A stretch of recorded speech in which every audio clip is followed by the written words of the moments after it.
Before we even officially start, I want you to think about your morning for a second. Not grammar, not rules, just your real life. You probably took a shower, took your phone off the charger, took a sip of coffee, maybe took a deep breath before leaving the house.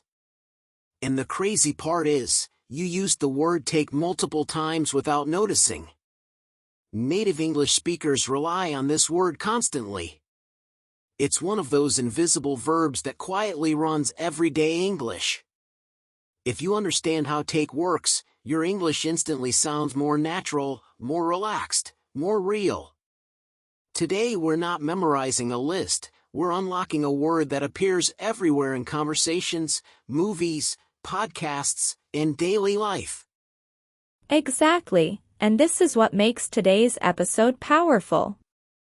A lot of learners try to study big vocabulary, complicated grammar, or advanced expressions, but fluency actually lives inside small everyday verbs like take.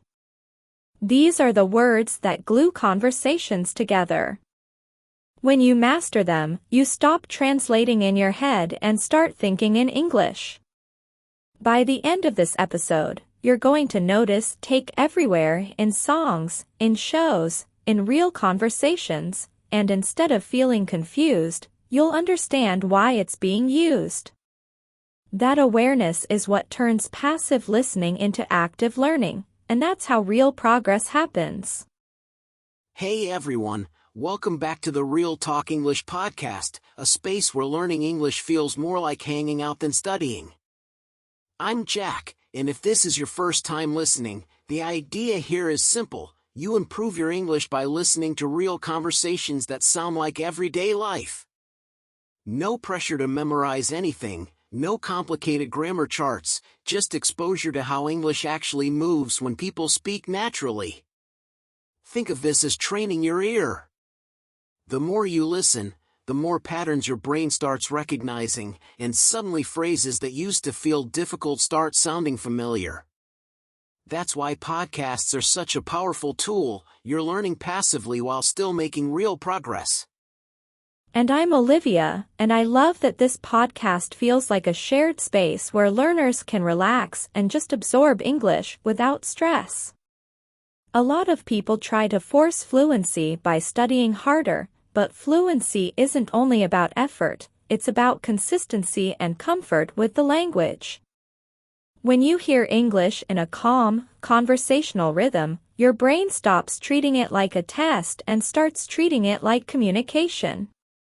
That's when improvement becomes natural. Today's episode is a perfect example of that approach, because we're taking a simple everyday verb and exploring how it lives inside real speech.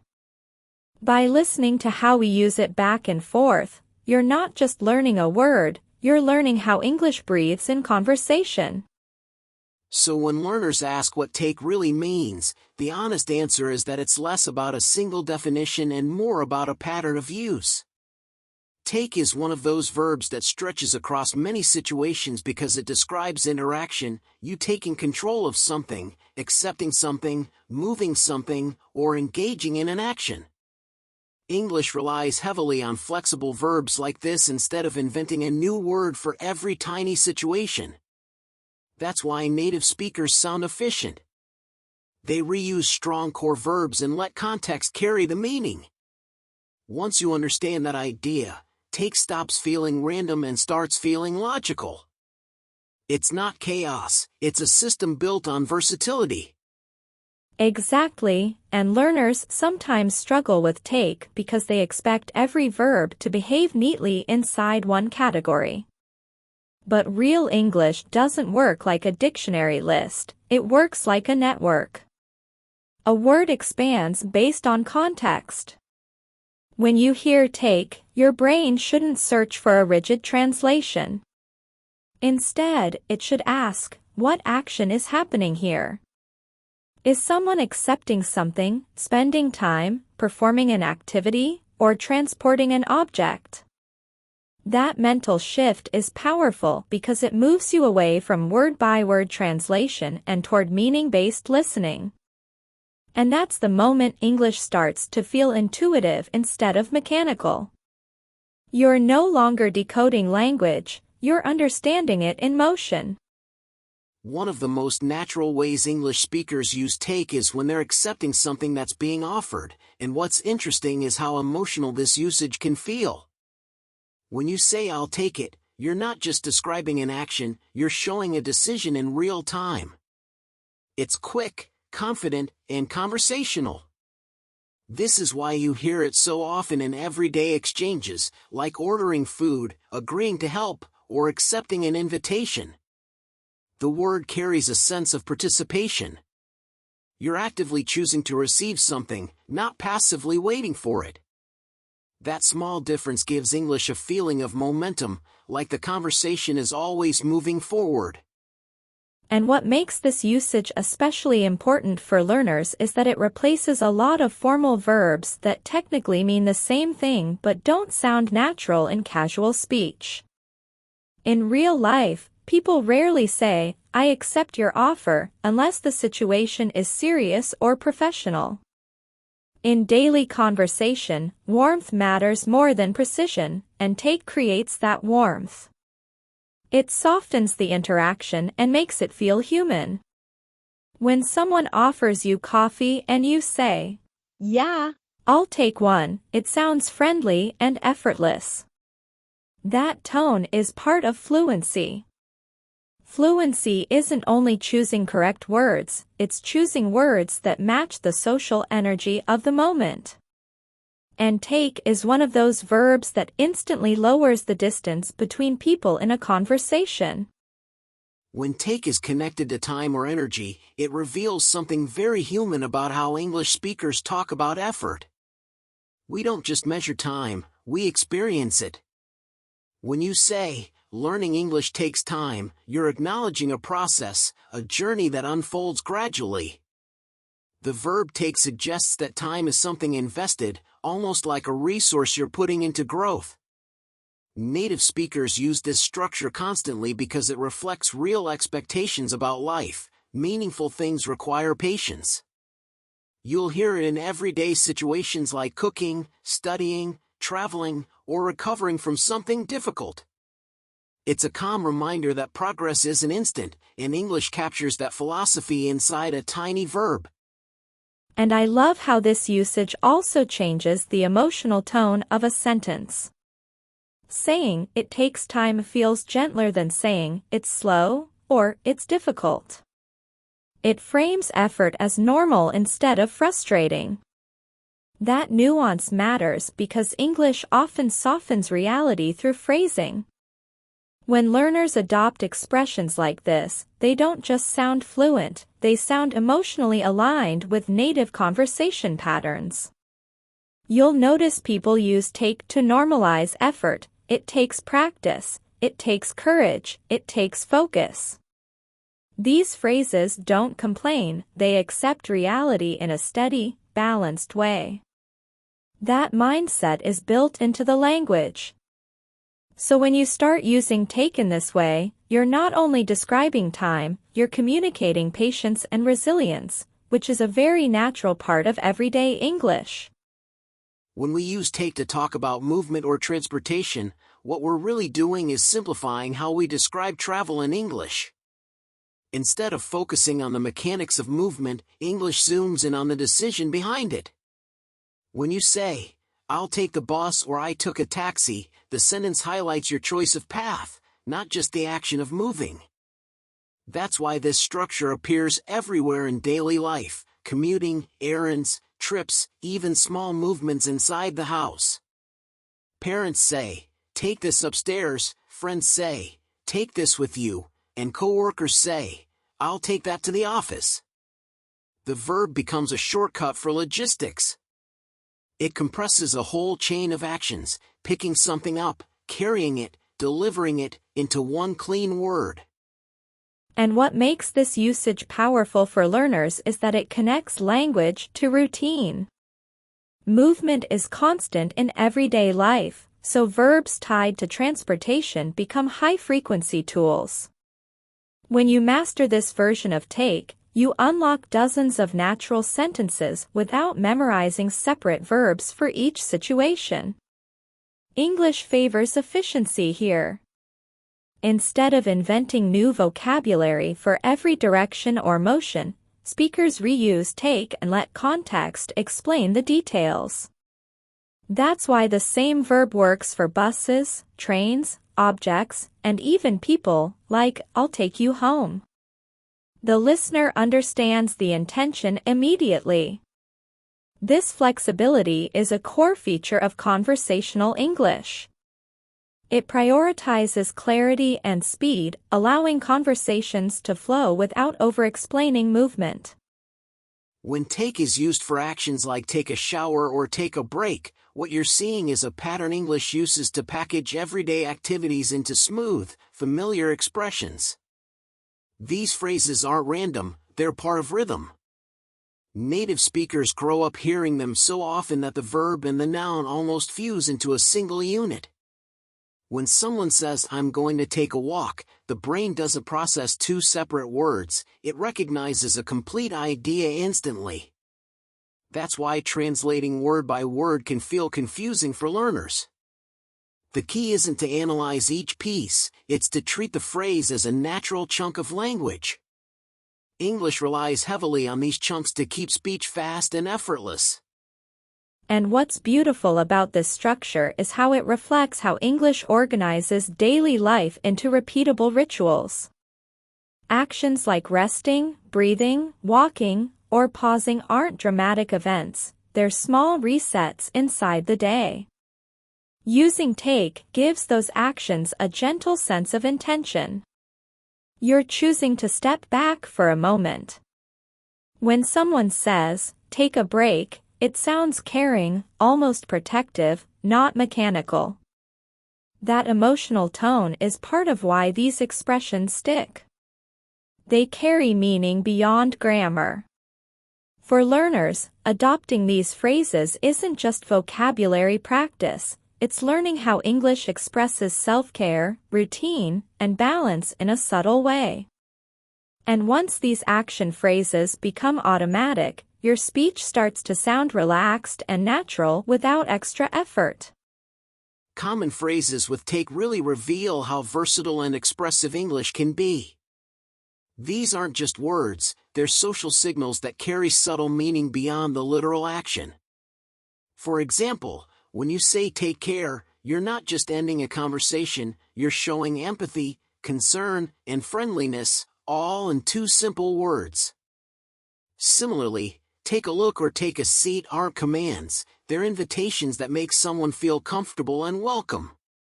English is full of these softeners because native speakers often prefer gentle suggestions over direct instructions. By mastering these phrases, learners don't just sound correct, they start speaking in a way that feels natural, polite, and socially aware. And the beauty is, these phrases are everywhere, in emails, casual chats, podcasts, even in TV shows, so once you internalize them, your English begins to flow much more smoothly. Exactly, and there's another layer to this. These phrases function like shortcuts for shared understanding and emotional nuance. Take it easy, and for example, nobody expects a literal action. The listener instantly understands the sentiment, relax, don't stress, go at your own pace. Other expressions, like take responsibility, take notes, or take a chance, compress complex ideas into short, easy-to-use phrases. That's why these patterns are so common in daily conversation. They carry meaning efficiently while keeping the tone natural and friendly. For learners, noticing these patterns changes the way you listen and respond. You stop focusing on individual words and start paying attention to intention, tone, and social context. And once you recognize how native speakers use take to navigate feelings, instructions, and opportunities, conversations feel less like decoding a language and more like joining a shared rhythm of communication. Let's also think about some phrases that combine action with emotion. Take a deep breath doesn't just describe inhaling, it signals a pause, a moment to reset, maybe even calm down before a stressful situation. Take a moment works the same way, you're asking yourself or someone else to slow down and be mindful. Phrases like take your time or take it seriously show how flexible take is, it adapts to context, emotion, and intention all at once. For learners, practicing these in sentences like I'll take a look at that later or I'm going to take a short break will make English sound real, natural, and effortless. And one more thing, these expressions also help you feel confident in conversations. When you use them correctly, people understand not only what you mean but also your attitude. Saying, take care or take it easy signals that you're approachable, relaxed, and engaged. These small phrases are like social glue. They help conversations flow smoothly without awkward pauses, because everyone knows the shared meaning. Once you get comfortable with these, you're not just learning words, you're learning how English functions socially, emotionally, and contextually. And that's the real key to sounding natural in everyday conversation. Alright, now it's your turn, let's bring all the phrases we've talked about into your own day. Don't worry about saying everything perfectly, just focus on noticing how take works in real life. Think about your morning, what did you take today? Maybe you took a shower, maybe you took your coffee with you, maybe you even took a moment to breathe before starting work. Say it out loud, I took a shower at 7, or, I took a coffee on my way to class. This exercise isn't just repetition, it's training your brain to automatically connect take with real actions and decisions, so the next time you hear it, your mind immediately understands, and the word feels natural, not forced. Exactly. And you can also play with slightly bigger situations. Think about your week, your interactions with friends or work. Did you take a break when you felt stressed? Did you take notes during a meeting or a class? Did you take responsibility for a small mistake? Saying these things out loud helps your speech become more comfortable and fluent. It's like building a bridge between listening and speaking. Every time you use take in context, you're practicing real-life English, not just textbook sentences. And even small sentences matter. Consistency beats complexity every time when it comes to fluency. Another fun trick is to mix meanings. For example, I took the bus this morning, then I took a break at work, and finally I took a coffee on my way home. By combining take in different ways, you're giving your brain multiple examples at once. That's how native speakers' brains work, they learn patterns, not isolated words. You're creating your own mini conversation inside your head, which is exactly what fluency is, recognizing patterns, using them naturally, and feeling confident while doing it. And don't forget to notice emotion and intention. Even simple phrases like I'll take it or take care carry feelings. Practicing take this way isn't just about grammar or vocabulary, it's about sounding human, relaxed, and natural. So try it now, talk to a friend, repeat the sentences aloud, or even say them to yourself. Every little repetition strengthens your brain's connection to English in a realistic, meaningful way. And just like that, we've explored take in so many different ways, from accepting things, to spending time, moving objects, taking actions, and those little phrases that make English sound human and real. The cool part is, these aren't just words to memorize, they're tools to connect with people, express yourself, and navigate daily life in English naturally. Remember, every time you use take in a sentence, you're practicing more than grammar, you're practicing rhythm, intention, and the way English really flows. And that's what makes learning fun and effective. Exactly. And the best part is, you don't have to be perfect. Real English is flexible, casual, and sometimes messy, and that's okay. Each time you notice take in conversations, songs, movies, or podcasts, you're building your fluency step by step. Little by little, it becomes automatic. So keep using it, experimenting with it, and observing how native speakers slip it naturally into speech. That's the secret to sounding confident without even thinking about it. If you enjoyed this episode and want more relaxed, real-life English conversations, don't forget to like this video, leave a comment, and subscribe to the Real Talk English podcast. Your support helps us keep making lessons that feel like hanging out with friends instead of studying. And here's a tip. Try writing one sentence in the comments using take anything from today's lesson, and you'll already be practicing without pressure. Exactly. Take what you learned today and start using it tomorrow. Take a small action, take a note, take a break while practicing your English, anything that keeps the habit alive. The more you practice, the more natural it becomes, and soon you'll find yourself thinking in English without even realizing it.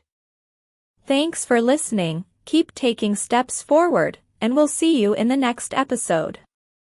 Take care and keep enjoying English every day.